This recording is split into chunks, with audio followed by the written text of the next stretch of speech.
હવે જો આજે આપણે ધોરણ 12 નામાના મૂળ તત્વો વિષય ભાગ 1 ચેપ્ટર 2માં ભાગીદારીના વાર્ષિક હિસાબોનો 15મો દાખલો, જે સ્વાધ્યાયનો આપણો 15મો દાખલો છે, હર્ષ અને એશાવાળો દાખલો. તો એની થોડીક આપણે સમજૂતી જોઈશું.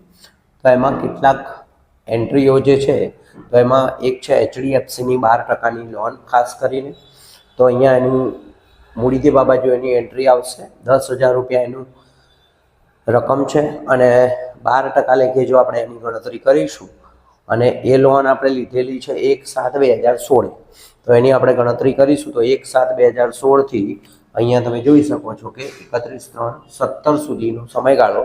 તો એમાં આપણને 900 રૂપિયા વ્યાજ મળશે, જેને ચૂકવવાનું બાકી લોન પર વ્યાજ તરીકે મૂડી દેવા બાજુ અને નફા નુકસાન ખાતાની અંદર ઉધાર બાજુ તરીકે આપણે એને દર્શાવીશું. બરાબર છે? તો આ રીતે આપણે એને દર્શાવીશું. એના સિવાય એક માડી વાળેલ પેટન્ટ્સ છે, ટ્રેડમાર્કની વાત કરીશું આપણે અહીંયા. તો એમાં માડી વાળેલ પેટન્ટ ટ્રેડમાર્ક્સની અંદર ત્રીજા ભાગનો જે પેટન્ટ છે માડી વાળવાનો છે, તો 2703 વડે ભાગીશું તો 900 આવશે. તો એની પણ રકમ અહીંયા છે, એ બી 900 જ છે. અહીંયા લોન ઉપર વ્યાજ જે છે આપણું, એ પણ 900 રૂપિયા છે. તો આ ખાસ ધ્યાન રાખવું તમારે.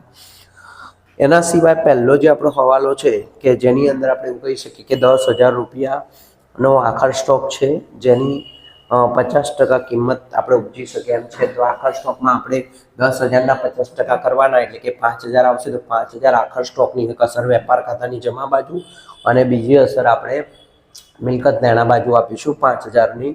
એના પછીનો હવાલો છે આપણો મકાનની અંદર કાનૂની ખર્ચનો સમાવેશ થયેલો છે, તો એ રકમ મકાનનો ભાગ કહેવાય. તો એ 4,000 રૂપિયા આપણે મકાનમાં ઉમેરી દઈશું અને કાનૂની ખર્ચ જે છે એની અંદરથી નફા નુકસાન ખાતાની ઉધાર બાજુથી કાનૂની ખર્ચમાંથી વાત કરીશું. એના સિવાય આપણી પાસે એક હવાલો છે દેવાદારો પર 5% ગાલ ખાતા અનામત. તો અહીંયા આપણી પાસે લેણું એટલે દેવાદારો કહેવાય એને. એના ઉપર 5% ગાલ ખાતા અનામત ગણીશું તો 31,000ના 5% 1,550 આવશે. અને અહીંયા જે આપણું ગાલખાતનું ફોર્મેટ છે, જેમાં કાચા સોયાની ગાલખાત આપણને આપેલી જ છે 1,500. ગાલખાત હવાલાની નથી આપણી પાસે. ગાલખાત અનામત હવાલાની 1,550 છે.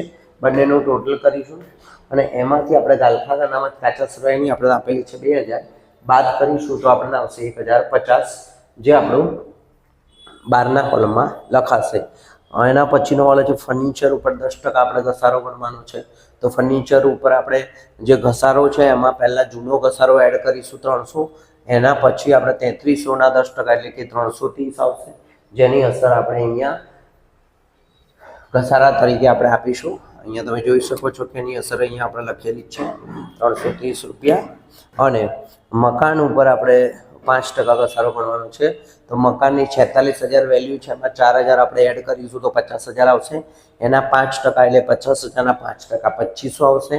અને બાદ કરીશું તો 47,512ના કોલમમાં આવશે. મકાન ઉપરનો જે ઘસારો છે એની બીજી અસર આપણે નફા નુકસાન ખાતાની ઉધાર બાજુ આપીશું. તો અહીંયા આપણે બંને જે ઘસારા કહી શકાય એ ઘસારાની એન્ટ્રી અહીંયા આપણે બતાવેલી છે. તો અહીં ઘસારો તમે જોઈ શકો છો 2,500 રૂપિયાનો ઘસારો. અને પેટન્ટ્સ અને ટ્રેડમાર્ક માડી વાળવાનો હવાલો અગાઉ આપણે જોઈ ગયા છીએ. એના સિવાયની જે અમુક એન્ટ્રીઓ છે, જો એના ઉપર આપણે વાત કરીશું તો માલના ખાતાઓ. તો માલના ખાતાઓને આપણે ખરીદ અને વેચાણ તરીકે ઓળખીશું. ખરીદ લેણું અને દેવાની જે વાત કરીશું તો લેણું એટલે કે દેવાદારો થશે, દેવું એટલે કે લેણદારો થશે. એના સિવાયની બીજી બધી જે એન્ટ્રીઓ છે આપણી નોર્મલ છે. જે એન્ટ્રીઓ તમને જ્યાં આવે છે ત્યાં તમારી એન્ટ્રીઓ એની આપવી અને એના આધારે તમારે આખો દાખલો આ રીતે તમે ગણી શકો છો. જો તમારે આનો સ્ક્રીનશોટ લેવો હોય તો તમે લઈ શકો છો. તો જો આ રીતે તમે જે હવાલાઓ છે આના મોસ્ટ આઈએમપી એ હવાલાઓ મેં તમને કરાવી દીધા છે. દાખલો આપણે બીજી જે એન્ટ્રીઓ આપેલી છે એન્ટ્રીઓ પ્રમાણેનો દાખલો તમે આમાંથી જોઈજો અને આરામથી ગણી શકો છો. એન્ટ્રીઓ પણ આમાંથી જોઈને તમે ગણી શકો છો. અહીંયા તમારે ટોટલ કરવાનું થશે. એનું ટોટલ આમાંથી ઉધાર બાજુની રકમ બાદ કરશો એટલે કાચો નફો મળશે અહીંયા તમારી પાસે. તો અહીંયા જે તમને મળશે એને આપણે કહીશું કાચો નફો. અહીંયા આવશે કાચો નફો તમારો, જેને આપણે નફા નુકસાન ખાતાની અંદર લઈ જઈશું. આપણે નફા નુકસાન ખાતે લઈ ગયા આ રીતે લખવાનું.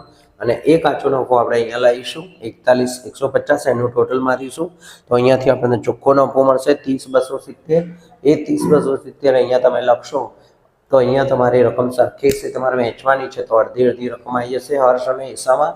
આ બંને રકમો તમે અહીંયા મૂકશો, આનું ટોટલ કરશો તો તમને બાકી આગળ લઈ ગયા મળશે અને એ રકમ તમે અહીંયા લાવશો પાકા સરવૈયામાં. એના પછી તમારે બંને બાજુનું ટોટલ કરશો એટલે તમારા દાખલાનો જવાબ આવી જશે. જો તમને મારો વિડીયો ગમ્યો હોય તો એને લાઈક કરો, શેર કરો, સબસ્ક્રાઈબ કરો. થેન્ક યુ વિદ્યાર્થી મિત્રો.